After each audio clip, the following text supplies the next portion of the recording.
કારણે થઈને ત્યાં પાક પલળ્યો છે। વિરમગામ માર્કેટ યાર્ડમાં પાણી ભરાઈ ગયા છે। આ વરસાદી પાણી ભરાઈ જવાના કારણે થઈને ડાંગર, એરંડા, ઘઉં જેવા પાકને ભારે નુકસાન પહોંચ્યું છે। 20,000 મણ જેટલા ડાંગર અને 5,000 મણ જેટલા એરંડા પલળ્યા છે, ત્યારે 2,000 મણ જેટલા ઘઉં સહિતનો પાક માર્કેટ યાર્ડમાં પલળી જતા ખેડૂતોને રાતા પાણીએ રડવાનો વારો આવ્યો છે। આ દ્રશ્યો આપ જોઈ રહ્યા છો સંદેશ ન્યૂઝની ટીવી સ્ક્રીન પર। આ એક્સક્લુઝિવ દ્રશ્યો કે જ્યાં વિરમગામ માર્કેટ યાર્ડમાં ક્યાંક ને ક્યાંક યાર્ડની બેદરકારીના કારણે થઈને જગતના તાતને ભારે આર્થિક નુકસાન ભોગવવાનો વારો આવી રહ્યો છે, કારણ કે જે જણસી ઉતારવામાં આવી હતી, જે પાક ઉતારવામાં આવ્યો હતો, તે અત્યારે પાણીમાં પલળી ગયો છે અને તેના કારણે થઈને ખૂબ જ મોટી સંખ્યામાં આર્થિક નુકસાન થયું છે। સંકેલાતા આવકના પ્રમાણમાં અત્યારે ડાંગરની, એરંડાની, ઘઉંની એ બધી આવક પુષ્કળ પ્રમાણમાં હોવાથી માલ લેવાતા છતાં પણ લગભગ તમે પાછળ જોઈ શકો છો એ પ્રમાણે ડાંગર લગભગ 8,000 થી 10,000 મણનું નુકસાન આવે એવું છે।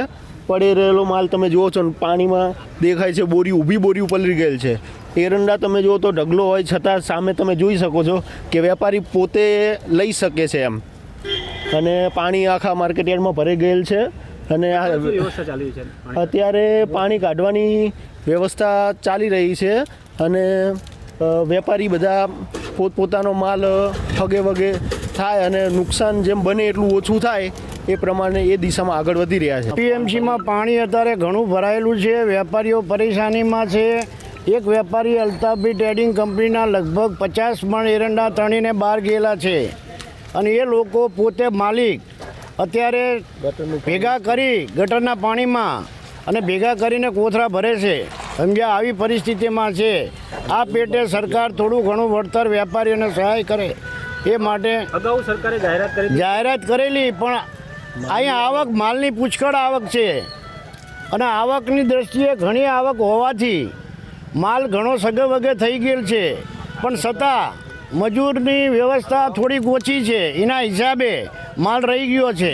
હવામાન ખાતાની આગાહીને લઈને સમગ્ર ગુજરાતમાં ઠેર ઠેર જગ્યાએ કમોસમી વરસાદ ખાબક્યો છે। આપ જોઈ શકો છો, હું તમને દેખાડવા માંગીશ કે જે વિરમગામ એપીએમસી જે માર્કેટ યાર્ડ છે તેમાં વહેલી સવારે જે વિરમગામ પંથકમાં જે વરસાદ ખાબક્યો, જેના કારણે વિરમગામ જે એપીએમસીમાં જે ખુલ્લામાં જે ઘઉં, ડાંગર સહિત જે એરંડા સહિતનો જે પાક છે તે ગઈકાલથી જે લેવાની વ્યવસ્થા ચાલી રહી હતી, પરંતુ થોડો ઘણો જે માલ જે આપ જોઈ શકો છો જે ખુલ્લામાં પડ્યો છે તેને તાટપત્રીથી પણ ઢાંકવાનો પ્રયાસ કર્યો છે, પરંતુ એકાએક જે વરસાદ ખાબક્યો જેના કારણે અત્યારે હાલ એપીએમસી માર્કેટમાં કમોસમી વરસાદી પાણી ભરાયા છે। અને બીજી બાજુ અત્યારે વેપારી દ્વારા જે ખુલ્લો જે માલ છે તેને ઢાંકી અને બીજી બાજુ વરસાદી પાણી જે છે તેને નિકાલની પણ વ્યવસ્થા અત્યારે હાલ કરી રહ્યા છે। બીજી બાજુ વિરમગામ શહેરમાં અગાઉથી જ અત્યારે ડાંગર, કપાસ સહિતના જે પાકો છે તેની પુષ્કળ પ્રમાણમાં આવક જોવા મળી છે। બીજી બાજુ ખેડૂતો કુદરતનો જે આફત છે તેને લઈને અત્યારે મોટા પ્રમાણમાં અત્યારે નુકસાનની ભીતિ સેવી રહ્યા છે।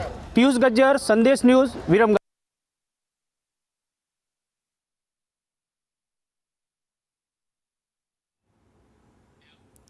તો બનાસકાંઠા